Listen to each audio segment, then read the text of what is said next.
My live. Alright. This is an update, one of many to come. This is my hideaway altar. The top is over here. um, Inside it, I got my candles, my candle holders. I got my rune stones.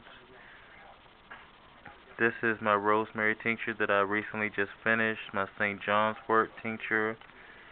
I finally found dropper bottles. Thank you, Tiptoe Chick. I had no idea where to even begin to look for them. I found the Kuan Yin, the female Buddha. Hold up here. Found that for like $3 at an alchemist shop. I found the mini Buddha. You know what I'm saying? I don't follow Buddhism like that.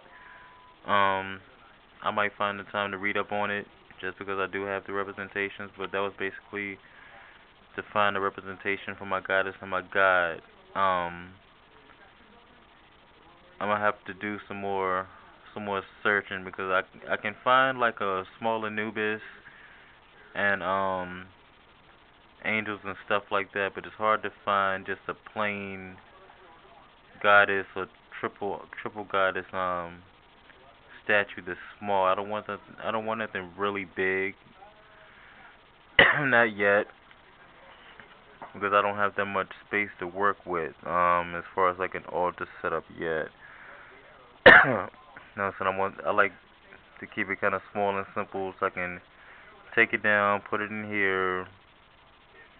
You know what I'm saying? Put it away, and it's right here where I sit the most, and right next to my recliner. So if I get the urge or whatever to do a ritual or whatever, it's right here. I don't have to go hunting it down. It all fits inside. I got extra candles over here.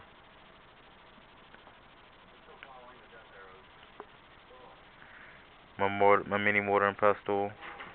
See, I was doing some work with that. Got dried herbs right there. Um, I'm also gonna do a couple book reviews. I've started rereading my books, and I'm gonna give my insight on those as I start to really have the time to get into Wicca. You know what I'm saying? Like I want to. Um, so that's that for that, and I'll be back with a book review. I'm gonna do a book review on Scott Cunningham's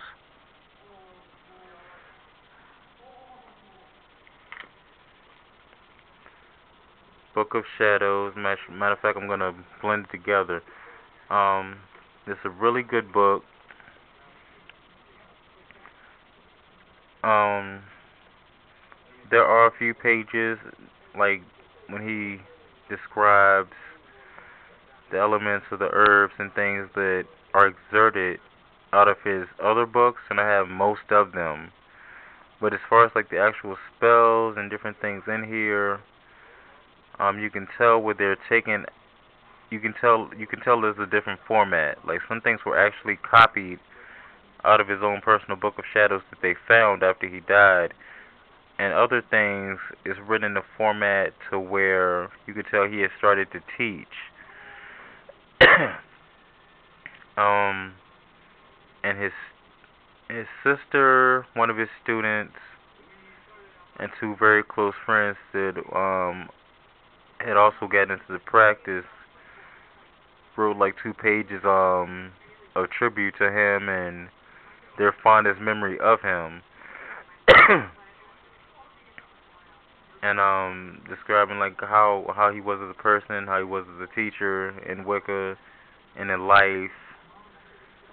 And I really thought that was awesome that they put that in there. And a lot of some of the symbols and stuff, they also have it on the opposite page in his original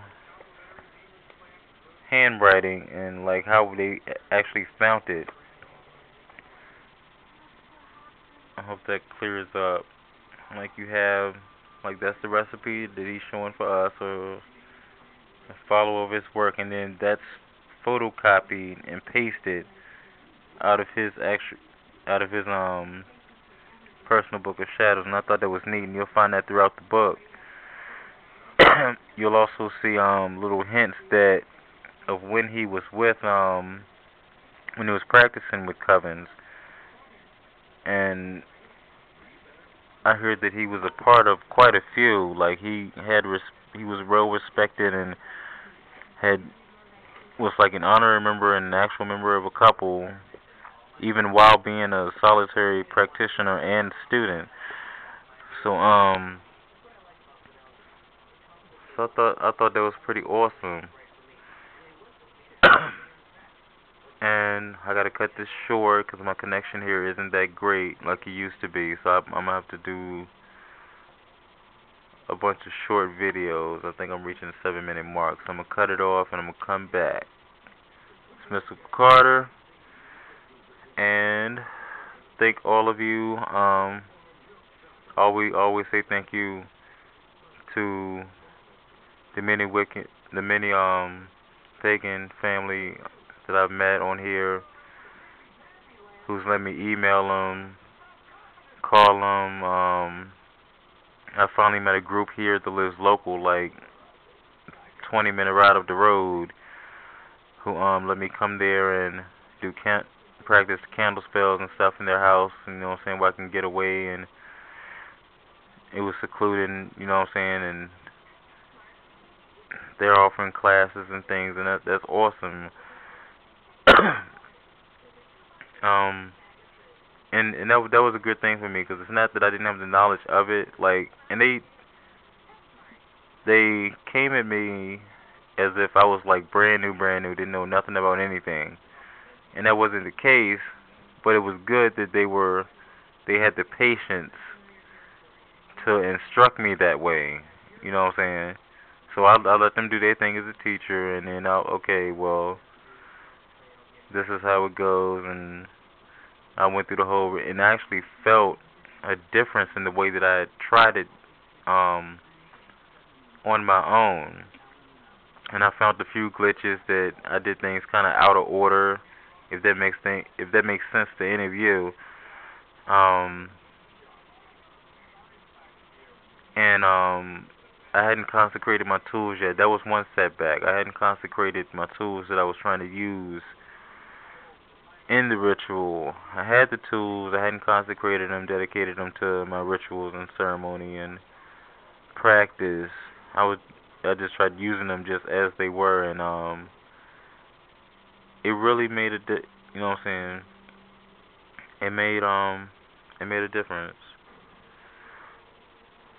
And I mean, something so simple that you might overlook, like, all right, I got my wand, I got my chalice, all this set up. You know what I'm saying? And let me see, you know what I'm saying, which format works the best. And then you forget to consecrate and bless the tools, you know what I'm saying?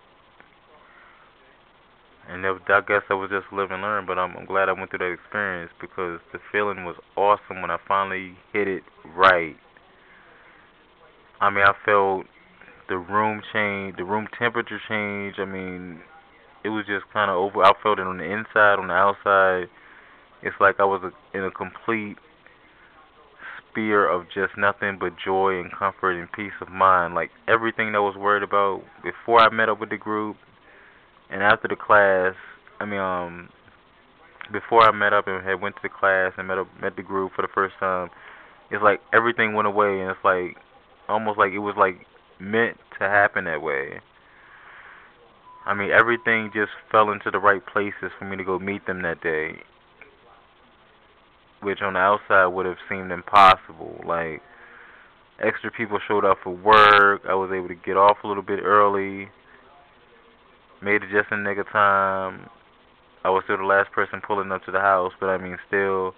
Matter of fact, I was the first person that got there, which was really surprising. But anyway, that's another story for another day. I'm going to cut this now, and I'll be back.